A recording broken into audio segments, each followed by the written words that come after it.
seeing monsters out your window. No, you can't sleep, you pretend though. You don't have to play the hero. 'Cause I got you like you got me. When the earth shakes, when the bombs scream, until our last breath, every heartbeat.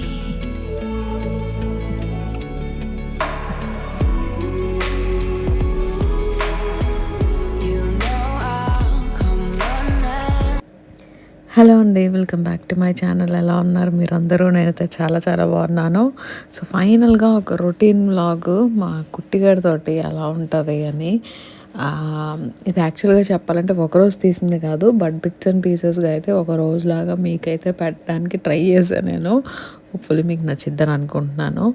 And రోజులు ఎంత ఫాస్ట్గా గడిచిపోతున్నాయంటే అసలు just ఆ blink of a సెకండ్లో అయిపోతుందేమో అని అనిపిస్తుంది. నాకేమో నిన్ననే డిశ్చార్జ్ అయ్యి వచ్చినట్టుగా ఉంది హాస్పిటల్ నుంచి. బట్ చాలా ఫాస్ట్గా అయిపోతున్నాయి. అప్పుడే 5 వీక్స్ బాబుకి.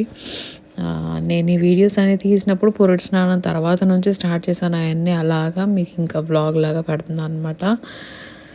అసలు టైం చాలా ఫాస్ట్గా గడిచిపోతుంది. అప్పుడే 5 వీక్స్ అయిపోయినాయా అన్నట్టుగా అనిపిస్తుంది. అండ్ వచ్చిన దగ్గర నుంచి పని ఈయన పేరెంటల్ లీవ్ పెట్టుకున్నారు. ఎందుకంటే ప్రతిదీ మమ్మీకి తెలియాలి అంటే కష్టం కదా. సో ఇక్కడ ఎలా వంట అదంతా అన్నిటికీ హెల్ప్ ఉంటుంది. అండ్ నాకు కూడా కావాలి, మేనేజ్ చేసుకోవడానికి కష్టము. సో లీవ్ పెట్టేసుకున్నారనమాట ఈయన ఆఫీస్కి. ఇంకా ఏంటంటే ఆల్మోస్ట్ 1 మంత్ పేరెంటల్ లీవ్లో ఉన్నారు. ఎంత పని కంటిన్యూస్గా పని చేస్తూనే ఉన్నారనమాట. మార్నింగ్ మమ్మీ వస్తుంది, వచ్చి కొంచెం ఇంట్లో అంటే అందరికీ హెల్ప్. పిల్లలు కూడా ఇంట్లోనే ఉన్నారు, సమ్మర్ హాలిడేస్ కాబట్టి. సో ఇంట్లో వంట చేసుకోవాలి. అండ్ నాకు బాబుకి అవసరం ఉంటుంది, వీడికి స్నానం చేయించాలి, ఇవన్నీ ఉన్నాయి. ఇంకా అట్లా అని చెప్పి ఇంకా ఈయన మమ్మీ ఇద్దరు కలిసి అయితే ఫుల్ పని అనమాట. సాయంత్రం అయ్యేటప్పటికి నీరసం వచ్చేసేది ఈయనకైతే. అసలు అమ్మో ఎంత పని నేను ఎప్పుడు చేయలేదు అని అనుకుంటూ. బట్ తప్పదు కదా, ఇక్కడ ఉన్నాక మన పని మనమే చేసుకోవాలి. ఇండియాలో ఉంటే ఎంతైనా హెల్ప్ తీసుకోవచ్చు, కానీ ఇక్కడ అలా కాదు, మనమే చేసుకోవాలన్నమాట. ఏది ఆప్షన్ అనేది వేరేది ఉండదు. దానికి తోడు బీవీసీ వాళ్ళు వస్తారు, అంటే డెలివరీ అయిన తర్వాత ఇంటికి బీవీసీ వాళ్ళు వస్తారనమాట, బార్న్ వార్డ్ సెంటర్ వాళ్ళు. ఆలోచన మళ్ళీ ఇల్లంతా నీట్గా ఉండాలని చెప్పి మళ్ళీ అవన్నీ క్లీనింగ్ అని అదని ఇదని పాపం ఎంత హడావిడైంది. బట్ తీరా చూసినాక అక్కడ ఏమీ లేదు. అంటే మాకు ఆల్రెడీ 2 పిల్లలు ఉన్నారు కాబట్టి మాకు అంత ఇదిగా లేదు. బట్ ఫస్ట్ టైమర్స్కి, కొత్తగా అప్పుడే పుట్టిన అంటే ఫస్ట్ చైల్డ్ సెకండ్ చైల్డ్ వాళ్ళకైతే మేబీ ఏమన్నా కొంచెం పర్టికులర్గా ఇవి అవి అని చూసే ఇదేమని ఉంటుందేమో. మాకైతే అసలు ఏం లేదనమాట. జస్ట్ అలా వచ్చారు, నర్స్ అలా వచ్చింది, మాట్లాడింది, వెళ్ళిపోయింది.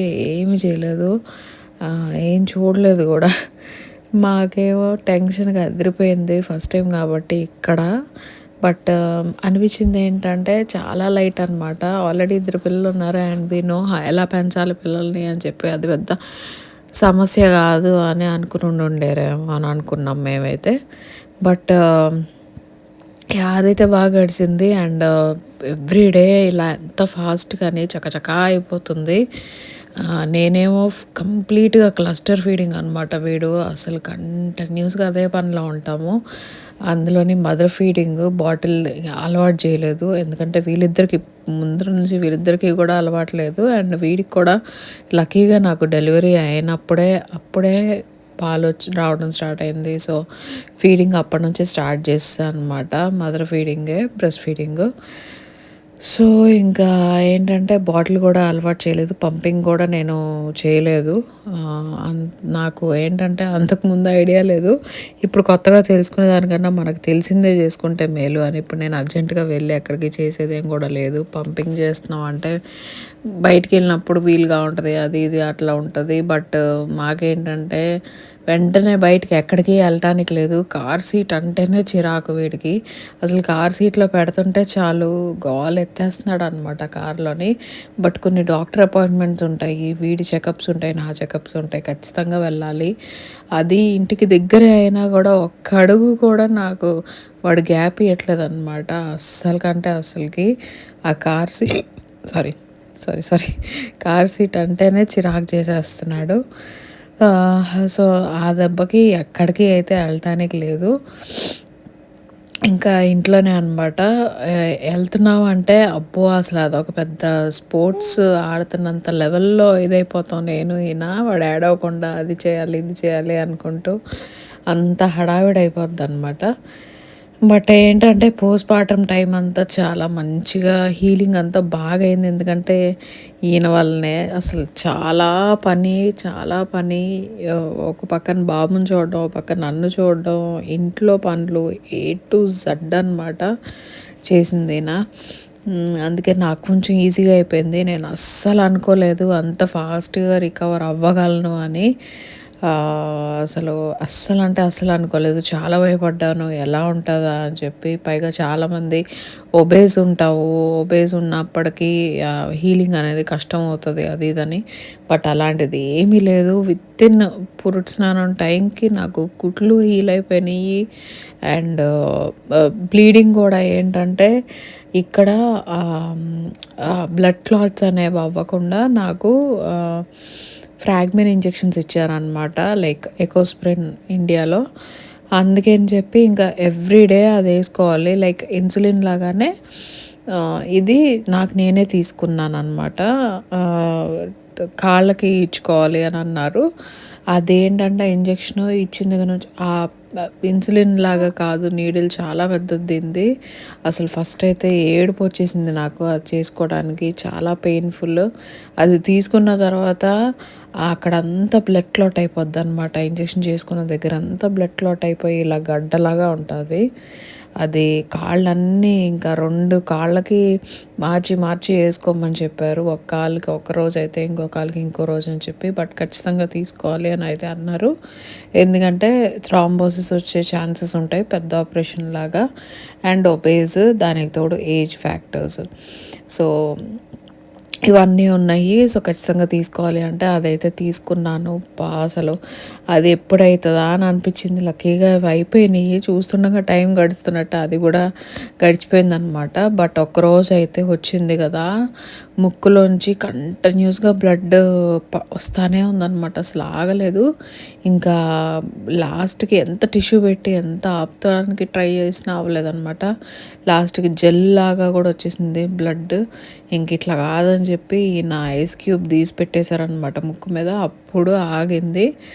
యూజువల్గా ఎకోస్ప్రిన్ ఫ్రాగ్మిన్ ఇంజెక్షన్ తీసుకునే వాళ్ళకి అట్లా నోస్ బ్లీడింగ్ అవుతుంది అని చెప్పి అన్నారనమాట. బట్ అది అంత సీరియస్ కూడా ఏం కాదు. బట్ అవాయిడ్ చేయడానికి అయితే లేదు, ఖచ్చితంగా తీసుకోవాలి కాబట్టి ఇంకా తీసుకున్నాను అనమాట అలాగా. సో, అలా అయితే గడిచింది.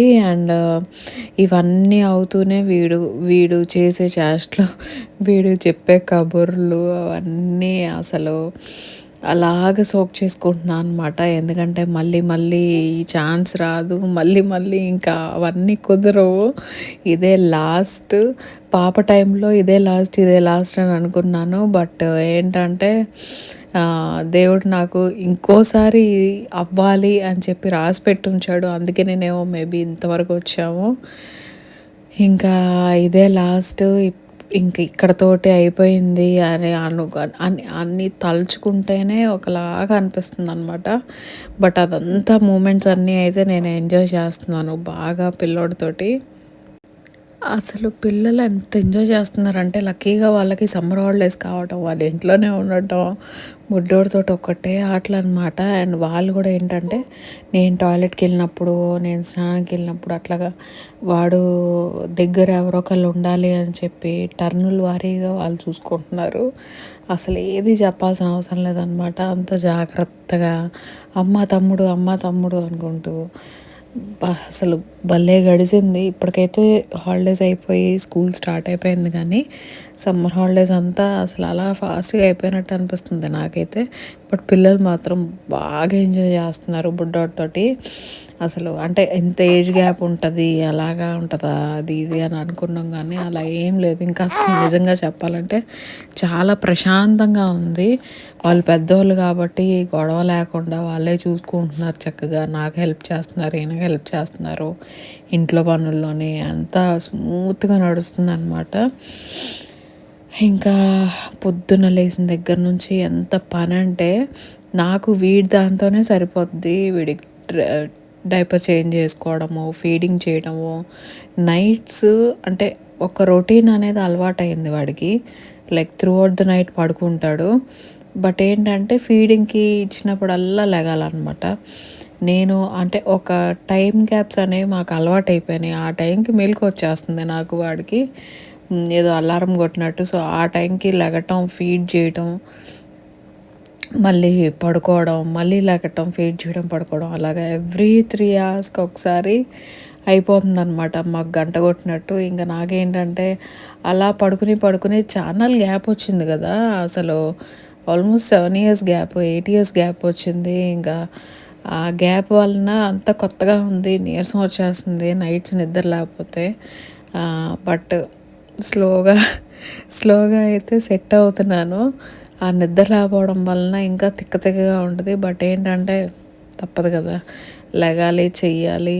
అండ్ మార్నింగ్స్, మధ్యాహ్నం మోస్ట్‌లీ కొంచెం సేపు పడుకుంటున్నాం అనమాట. వాడు పడుకున్నప్పుడే నేను పడుకోవాలి. యూజువల్‌గా అంటారు కదా పెద్దోళ్ళు, పిల్లలు పడుకున్నప్పుడే మనం కూడా పడుకుని పోవాలి అని. కానీ అలా పడుకోవాలి అంటే ముందర మన పనులన్నీ ఫినిష్ అయ్యి ఉండాలి. నేనేంటంటే గమ్మున ఖాళీగా ఉందాం, పడుకుందాం అని అన్నప్పుడల్లా నాకు ఏదో ఒకటి గుర్తొస్తది. అది చేయాలి, ఇది చేయాలి, ఆ పని చేయాలి అని అనిపిస్తది. నాకైతే అసలకి ఇప్పటికి గ్యాప్ ఇవ్వట్లేదనమాట. కనీసం స్నానం చేసొచ్చి మాయిశ్చరైజర్ రాసుకోవడానికి కూడా నాకు లేదు. కయ్యని అరుస్తాడు. వెంటనే నేనెళ్ళి ఎత్తేసుకోవాలనమాట. అంత ఊహ తెలిసిపోతుంది వాడికి. లైక్ ఎవరి దగ్గర ఉండట్లేదు. ఈయన దగ్గర ఉంచితే ఈయన దగ్గర ఉండడు, మమ్మీ దగ్గర ఉంచితే మమ్మీ దగ్గర ఉండడు. ఒక్కటే ఏడుపు. గోలెత్తేస్తున్నాడనమాట. నేను ఎత్తుకునే వరకు వాడు, నేను ఎత్తుకున్న తర్వాత మళ్ళీ వేరే వాళ్ళకి ఇచ్చానంటే వాడికి చెయ్యి మార్పు తెలిసిపోతుంది. ఇంకా ఏడుస్తూనే ఉంటాడనమాట. ఆ ఏడుపు వినలేక మనం ఏంటంటే ఆటోమేటిక్‌గా మనం తీసేసుకుంటాం. అది టెన్షన్ వచ్చేస్తది ఆ ఏడుపు వినంగానే. ఇంకేనంటారు, నీకు ఫస్ట్ ప్రయారిటీ వాడిని చూసుకోవడం, మిగిలినవన్నీ సెకండరీ. ఇంక అసలు ఏది నువ్వు చేయడానికి లేదు. ఖచ్చితంగా వాడి దగ్గరే ఉండు, వాడినే చూసుకో, ఇంకేమీ అవసరం లేదు, మిగిలినవన్నీ నేను ఆంటీ చూసుకుంటాం అని చెప్పి అంటా ఉంటారు. అసలు అట్లా ఎట్లా ఏమీ చేయకుండా ఉండగలను చెప్పండి. అసలు నా వల్ల అయితే కాదు అలా కూర్చొని ఉండాలంటే. అబ్బా! అసలు పనిష్మెంట్ లాగా ఉంది నాకు అలా గమ్మున కూర్చోవడం. ఇంక మధ్యాహ్నం అయితే కొంతసేపు వాడు రెస్ట్ తీసుకుంటాడు. నేనేంటంటే అన్నం తిన్నాక మామూలుగా మనం కారపొళ్ళవి తినాలి కదా, సొంటి పొడి అవి ఎక్కువ తినాలి హీట్, బాడీ హీట్‌కి. దానివలన నాకు విపరీతమైన మంట అని, ఎసిడిటీ ప్రాబ్లమ్ వచ్చిందనమాట చాలా. అండ్ నేను అది డాక్టర్‌కి చెప్తే వాళ్ళు అన్నదేంటంటే యోగర్ట్ బాగా తినాలి, అంత ఎసిడిటీ ప్రాబ్లమ్ ఉండకూడదు, మంచిది కాదు ఫీడ్ చేసేటప్పుడు అని అనేసరికి ఇంకా సరే అని చెప్పి నేను ఈ యోగర్ట్ అయితే తింటున్నాను. ఇది మామూలుగా నాకేంటంటే డెలివరీ టైంలో హాస్పిటల్ వాళ్ళు డెలివరీ అవ్వంగానే పోస్ట్ ఆపరేటివ్ వార్డ్‌లో పెట్టారు. కేర్ యూనిట్‌లో పెట్టినప్పుడు అక్కడ ఏంటంటే ఇది ఇచ్చారనమాట నాకు. నేను ఇదేంటి చిన్నపిల్లలు తినేది నాకు ఇచ్చారని అనుకున్నాను. బట్ ఎనర్జీ కోసం తినాలి తప్పదు, షుగర్ టెస్ట్ చేస్తావు అని అనేసరికి సర్లే అని తిన్నా అనమాట. అప్పుడు నాకు బాగా నచ్చేసింది. ఈయనకు చెప్పాను నాకు ఇది బాగా నచ్చిందని. ఇంక అప్పటి నుంచి రోజు అది తీసుకొస్తున్నారు. స్టాక్ పెట్టి ఉంచారనమాట ఫ్రిడ్జ్ నిండా ఈ డబ్బాలు. నాకు మంట వచ్చినప్పుడల్లా అండ్ ముఖ్యంగా మధ్యాహ్నం అన్నం తిన్న తర్వాత యోగర్ట్ తింటున్నాను. అసలు ఎంత బాగుందంటే అంత బాగుంది. హెల్త్‌కి హెల్త్ మంచిది అండ్ టేస్ట్ కూడా సూపర్ ఉంటుంది. సో, ఎవ్రీడే అయితే అదొక కప్పు తింటున్నాను. హమ్మయ్య అనిపిస్తది. తినంగానే నాకు చల్లగా అయ్యిద్దనమాట ఫీలింగ్ అంతా. ఇంకా ఇంత హడావిడిలో నాకు పాప మీద కాన్సంట్రేట్ చేయడానికి అవ్వట్లేదు. తల దువ్వించుకోవే అంటే అస్సలు పారిపోద్దనమాట నా దగ్గర రాకుండా.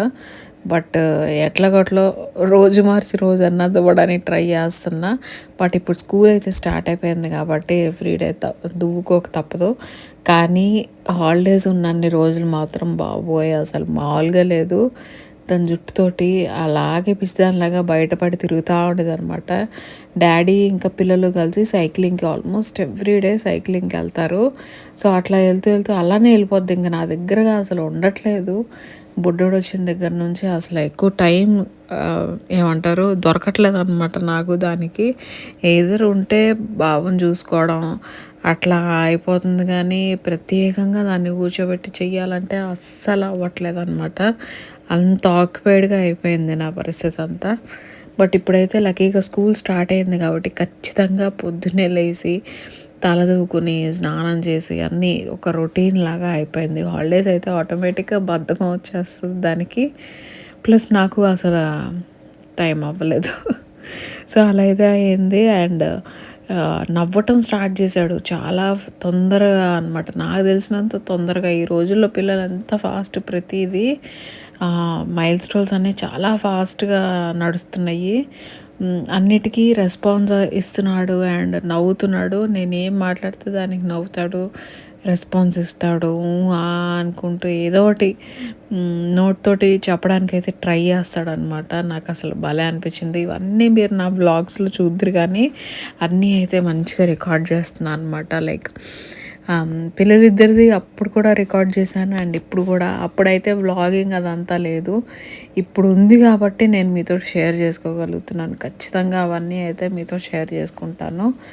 అండ్ నాకు కూడా ఫుల్ హ్యాపీ అయిపోతాను నేను అవన్నీ చూసి.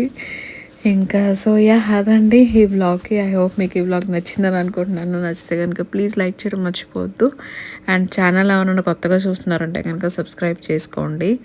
వ్లాగ్ ఎలా ఉంది నాకు కింద కామెంట్ చేసి చెప్పండి. నేను మాత్రం ఇంకో మంచి వ్లాగ్ తోటి మీ ముందుకు వచ్చేస్తాను. అప్పటి వరకు take care. Bye Cause I bye. got you like you got me. When the earth shakes, when the bombs scream, until our last breath, every heart